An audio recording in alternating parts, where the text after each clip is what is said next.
Hello, friends, and welcome to another episode of the This Is Gonna Hurt podcast with Jay Gordon Duncan. And if you're wondering why the J, the answer is I'm not a bagpipe player. And if that joke doesn't make any sense, I encourage you to check out episode 0, where I explain that joke, as well as the purpose of the This Is Gonna Hurt podcast, where we talk about faith, family, fitness, finances, and sometimes fun. Well, hello, friends. How are you doing? I hope you're having a great day. I'm recording on Saturday. I'm still very casual. I got up this morning and I did my longest run since the Richmond Marathon. So it's been about 5 weeks, I think, 4 weeks. And you can see my background here's not working very well.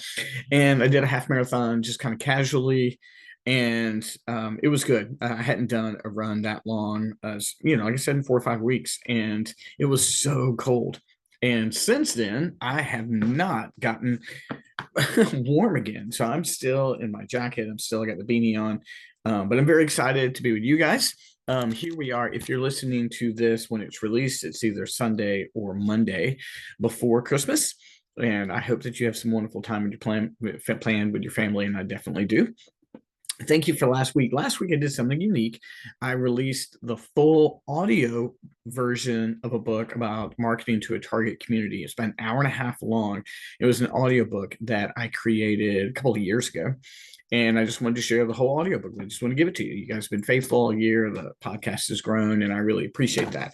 So that's there for you if you want to go back and listen to it. It's about an hour and a half long. I noticed in re-listening to it, there might have been a few things I'd want to change. I mean, in the last 4 or 5 years, and probably 3 years, excuse me. Things have changed marketing wise, but I thought this is a fun release, and I was working on it. It was a project that I was kind of experimenting in. I had never done an audiobook, but in the spirit of the holidays, I wanted to give you guys a free book. So today, a couple of days before Christmas, I thought I would do a fun episode. We've done a lot of business this year. We've done a lot of personal development, that kind of thing, but not as many fun episodes. So I thought, here it is. I'll do a fun episode. And I thought I would share with you 2 Christmas movies that just get overlooked every year. In fact, there's a lot of argument about whether these movies are Christmas movies or not. There's a new term I learned recently about whether a movie is a Christmas movie or not. What is that word? Circumstantial. Guys, for the first time ever, Amy has appeared on the podcast. I've been trying to get her on this thing for 6 years, and she just appeared. So Amy shared this term with me recently called circumstantial Christmas movies, which she has conceded that Die Hard is a circumstantial Christmas movie. But in the spirit of fun, I thought I would record an episode with 2 Christmas movies. I don't think they're circumstantial. I just think they're flat out Christmas movies that I would share with you my list. But before that, I wanted to share some Christmas movies that I've seen so far this year. The family watches lots of Christmas movies, and we've got one queued up for tonight. Not quite sure what it is. It'll be whatever Emma wants. And so let me see what I haven't seen this many. I'm a little bit behind this year, but Christmas movies that we've seen. We've seen Sleepless in Seattle, which is a tough. Is it a Christmas movie? You've Got Mail, Die Hard, of course. Christmas movie called December. We watched Thanksgiving, which is not a Christmas movie. It's a Thanksgiving movie, obviously. Bad Santa, first time I've ever seen that. Had a couple of laughs, kind of kind of blue, if you know what I mean by that. Christmas Vacation, which is a staple, must watch every single year. I did finally watch Red One with The Rock. It came out on Prime. It's fine. It's fine. We watched Elf, which we watch every single year. Muppet Christmas Carol, which some say is the best Christmas Carol, as my friend Brendan says it is. Four Christmases, which is pretty funny. And then we watched one last night called Carry On, which is the movie that has recently popped up on Netflix, which is sort of Die Hard in an airport, which I would say Die Hard in an airport is Die Hard 2. But those are Christmas movies. But these movies I'm going to share with you have been missed out. And I think they're just flat out Christmas movies. So I'm going to start with the easy one first. The easy one is a movie called Serendipity. Serendipity was a romantic comedy with John Cusack. and Kate Beckinsale. And anyone who has ever asked me, I just love Kate Beckinsale. And John Cusack used to be just the romantic comedy guy. He really was the quirky comedy guy. Later on, he started doing a lot of straight to video stuff, which is kind of But back in the day, he was hilarious. This is sort of the very end of that run. And Serendipity is about a couple. They're not a couple. They're just two random people that meet at a coffee shop, and then they kind of come back serendipitously. And he's like, we should hang out. And they have this wonderful evening. And she believes very much in like signs and moments and significance. And he says, can I have your phone number? And then as she goes to give it to him, a bus goes by and the wind, just takes it away. And she's like, it's a sign. And he's like, no, it's not. So finally they agree they're going to run into a hotel. They're each going to take a elevator. And if they're going to both randomly punch a number, and if they wind up on the same number, then they're together. And they do, but they're delayed. So that's enough of the movie.